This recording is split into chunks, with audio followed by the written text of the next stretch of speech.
Good afternoon, everyone. My name is Elliot.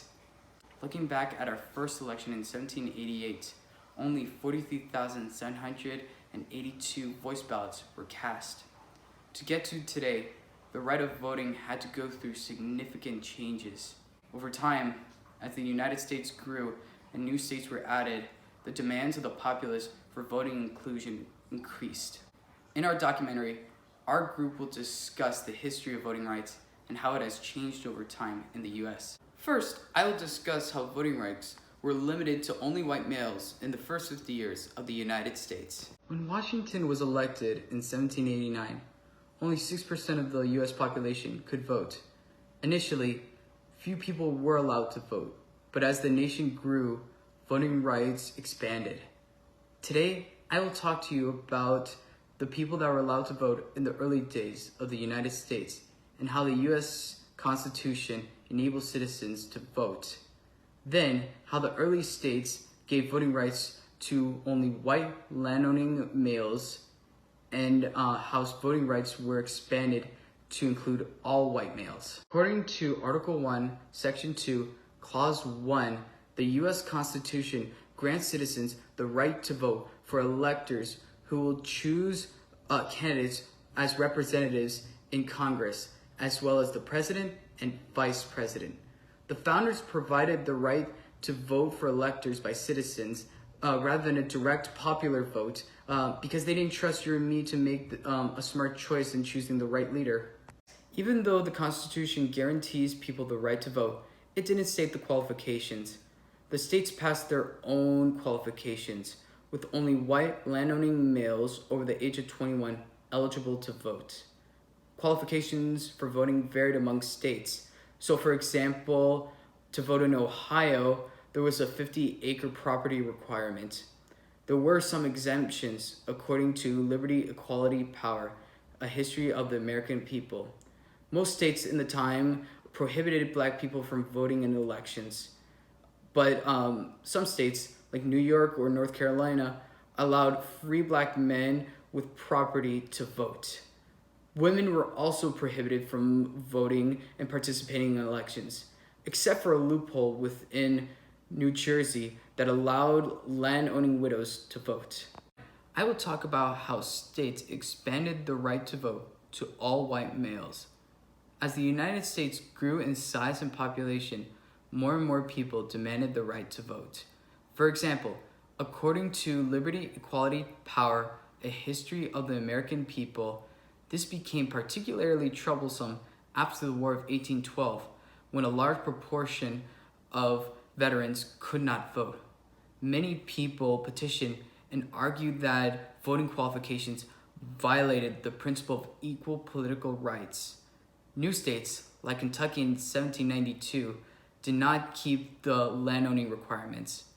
As states were extending voting rights to white males by eliminating property requirements, they also withdrew laws that allowed women and free Black men the right to vote. North Carolina in 1856 was the last state to eliminate the landowning requirement. In my speech, I have discussed the earliest forms of voting and voting rights in the United States by explaining how the US Constitution grants citizens the right to vote, how voting rights were limited to only white males, and how voting rights were finally extended to all white males. Early founders like James Madison and Alexander Hamilton were fearful of a populist vote because they did not trust the common citizen. Eliminating landowning requirements was the first step in growing the eligible voting population. Next, Anushka will explain the extension of voting rights to the African Americans. As the 2020 election approaches, the state of our nation and our voter integrity is at stake. Within the controversy surrounding this election, it is imperative that every American citizen use their constitutional right to vote, a right that was not always available for all citizens. Today, we are going to discuss how African Americans gained the right to vote in the United States. As a consequence of the Civil War, African Americans were granted the ability to vote as evidenced in the 14th and 15th Amendments and the eventual Voting Rights Act of 1965, but struggled to gain equality persecuted by the Jim Crow laws which followed the war. As the country put an end to slavery in 1865, they finally granted African Americans in this country the right to vote by creating the 14th and 15th Amendment. The 14th Amendment stated that everyone born in the United States, including former slaves, was an American citizen and no state could take that right away. The 15th Amendment took things a step further and stated that citizens of the United States had the right to vote, no matter what their race was. Now, this was the first time where the Constitution explicitly said that it was an American citizen's right to vote. History.com states that when this law was first passed, the African American community did join forces to elect the Republican Party into the White House, since they were the ones who initialized the colossal change. However, despite the government's efforts to equalize Black and white citizens, the Jim Crow laws were created in the 1870s. The Jim Crow laws were a retaliation against the 14th and 15th Amendments and were common in the southern states. One of the main goals of the Jim Crow laws was to take away the ability to freely vote from African Americans. According to America's Black Holocaust Museum, some of these obstacles included the literacy and property tests, as well as the grandfather clause and poll taxes. The literacy test was one of the most common tests and blocked any citizen who could not read or understand what was being read to them. For example, in Mississippi, potential voters were required to write and explain a section of the state's constitution and then had to write an essay on the responsibilities of being a citizen and what it meant to them. Many states also enforced both the property test, which stated that a registered voter also had to be a landowner, and poll taxes, which required voters to pay about $25 to $50 in today's money in order to vote. One of the ways to get around the literacy and property test was through the grandfather clause. The grandfather clause stated that if one could not read or didn't own any property, they must have a father or a grandfather who voted before 1867, which wasn't the case for most African Americans because their fathers or grandfathers had been slaves prior to 1867. The Voting Rights Act of 1965 was passed in order to finally give all African Americans a fair right to vote. The Voting Rights Act essentially enforced the 15th Amendment of the Constitution, which had been disregarded for a very long time. This legislation prevented any state from using literacy or any other unfair tests to keep African Americans from registering to vote. Once this law was passed, results were seen almost immediately, and according to ourdocuments.gov, by the end of 1965, about 250,000 Black citizens had registered to vote, and by the end of 1966, only 4 out of the 13 southern states had less than 50% of registered African American voters. African Americans have fought the hard fight to be treated as equals in this country and have faced many unnecessary obstacles. But 150 years later, with the help of the 15th Amendment and the Voting Rights Act of 1965, they have secured the right to have their voice heard in their own country. That will now talk about how women gained the right to vote in the United States. 100 years ago, a woman in the United States of America voted for the first time ever.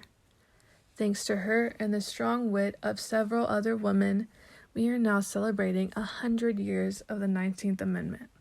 This amendment granted women the right to vote all throughout America. If we take a look at the early republic, voting was handled by the states individually, and not all states allowed all men to vote, much less women. Out of all those states, New Jersey made history when they finally recognized the right of women to vote and applied it to their state and constitution laws officially. As we move into the years, in 1848 in Seneca Falls, New York, the first convention of women's rights was held. In this convention, women came together to discuss the social, civil, and religious condition and rights of women. Elizabeth Cady Stanton and her husband, Henry Stanton, organized this convention along with the help of 5 other women who were all active in the abolish movement as well. This historical meeting launched the women's suffrage movement. After years of lobbying, protesting, and marching for the right to the ballot in each state, the U.S. of Representatives finally approved the Susan B. Anthony Amendment. This amendment guaranteed women the right to vote on May 21st, 1919. Luckily, 2 weeks later, the U.S. Senate also followed through and this caused the 19th Amendment to travel to all states, where it had to be ratified by 3/4 in order for it to be added to the Constitution. In the end, the state of Tennessee was the last state to break the tie, leading to the ratification of the 19th Amendment on August 18, 1920. Nowadays, according to the Status of Women data, more than 68 million women vote in elections because of the courageous leaders who made history and never gave up the fight for gender equality. Now Michaela will tell us how the last remaining American citizens in the United States gained the right to vote, with the biggest change of lowering the voting age to 18. Although the United States has made a lot of progress in terms of voting rights, groups such as Native Americans, those under 21, those who reside in Washington, D.C., and residents of U.S. territories still couldn't vote by 1924. The Snyder Act of 1924 granted Native Americans citizenship. This was great in terms of progress, but they still couldn't vote. So this is where the Voting Rights Act came in. Specific states were allowed to make laws against Native Americans to prevent them from voting even though they had citizenship. So, the Voting Rights Act prevented states from making these laws and therefore allowed Native Americans to vote. Although Native Americans are considered citizens now and they have the right to vote, they still have a lot of unnecessary obstacles that they have to deal with. According to the Salt Lake Tribune, they talk about how some states require what you would call traditional addresses, so like what we have where we have a number and then a street name, where Native Americans who live in Indian country don't have that.